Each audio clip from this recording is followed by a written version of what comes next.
Hello, thanks for joining me, astrologer Patrick Arundell, for your July monthly forecast for the Sun or the Ascendant. If you're new to my channel, I'd be delighted if you would subscribe or click on the like button. Also, if you want to download your free natal horoscope, see the link beneath this video and discover all your natal positions. Of course, if you want your 12-month forecast and character analysis and get 30% off with my special offer, please also see that link. And finally, if you want to sign up for your free daily horoscope, which will go through to your device each and every morning, please also see that link too. But that brings us to this month. So what does July hold in store? Hello Taurus, and welcome to your in-depth forecast for July. One of the things that you really appreciate is knowing where you stand. And because your ruler Venus combines with the passionate energies of Mars for the first 3 weeks of this month, this is going to give you a real impulse to be with the people you feel most comfortable with. So if you can get together with a family gathering, you can go out into the countryside with someone you're closely involved with romantically. That's the type of thing that's really going to hit the sweet spot. But right at the start of this month, there is the potential for a few misunderstandings because the quarter moon on the 2nd provides a backdrop of energy in the following week, suggesting some gossip can be doing the rounds. Not necessarily from you, but maybe something will spring into the open you're not anticipating. Also, Mercury, the planet of communication, squares up with Neptune, and something around a financial matter could disappoint you a little bit. Perhaps someone's not been quite as straightforward as they might be. And with the Sun in your 3rd house of how you think, what you're going to really desire this month is clarity.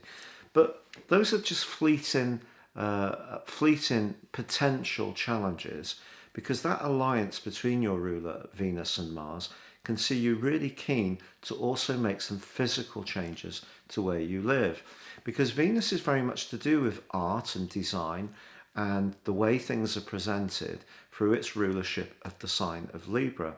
So if you decide to redecorate and you feel really motivated to do this, and you can do it with someone that you're very closely working with, and perhaps even a partner, then that can be a lovely thing to do.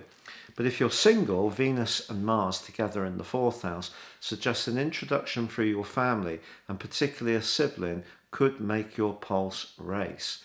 But also, in the first 10 days of this month, Mars in the sign of Leo squares up with Uranus in your sign and opposes Saturn in your 10th house. So if you do feel that balancing your need to spend time at home or with family is in some way challenged by the demands at work, and your individuality, your freedom to do as you wish, is cramped in a little bit, that could create some frustration.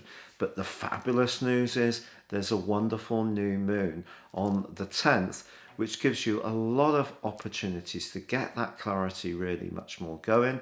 And also on the 11th, Mercury, the planet of thinking, moves to join up with Cancer, and for you that's a lovely combination. So I think there can be a lot of sociable opportunities this month, but don't be surprised if you want to play host.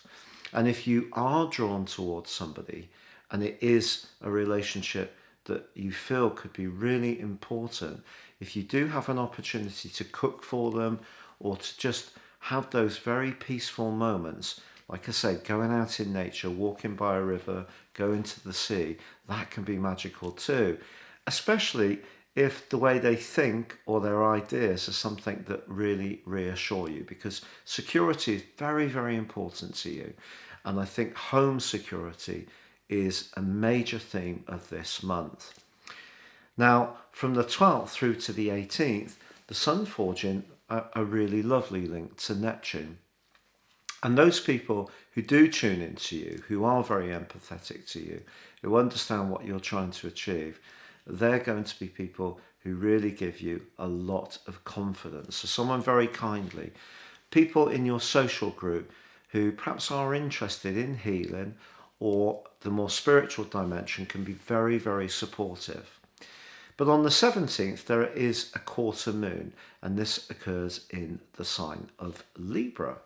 Now, a Libran quarter moon for you is very much about the practicalities of life.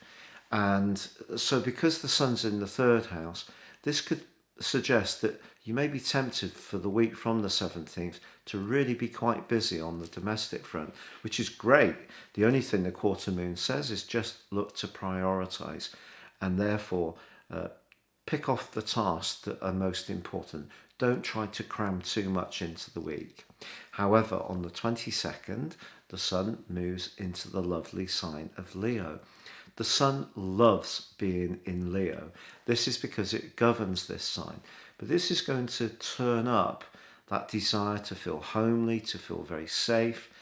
And if you have moved or you'd like to move, finding the right formula. So you have the peace and tranquility, but also the physical warmth and also the affordability that works for you. That's going to be a big part of the following month. Now, Venus, your ruler, does move on the 22nd into a much more playful area, the 5th house in your sister Earth sign of Virgo. So this can be very flirty. And although there is a full moon which occurs on the 28th in your sector of responsibilities, I think it's just saying to you really that if you're spending a lot of time focusing on these home and emotional and security issues, which I think is a big theme of July for you, it's just a little nudge to remember that there perhaps are some more professional or worldly demands that may call out for your attention. But if you are wanting to make progress with your work and become more determined to achieve a breakthrough around goals and ambitions, from the 28th through to the end of the year, you have an ideal opportunity to do that because Jupiter moves back into your sector of success. It's been in a more playful area for a while. And also on the 28th, Mercury moves into Leo. So again, emphasizing that need for home, but then Mars moves on the 29th into the more playful 5th house. So catching up with Venus again. So you can see Venus and Mars are very closely together for much of this month. And they're really about passion. And it's just in the 4th house. I think your passion is about feeling safe. So if someone's very reliable, they have a similar kind of emotional outlook as you, their values are very similar, that's going to be something that's mightily reassuring. But in some way improving where you live or moving or thinking about your family or getting together in a gathering is going to be a big part of this month.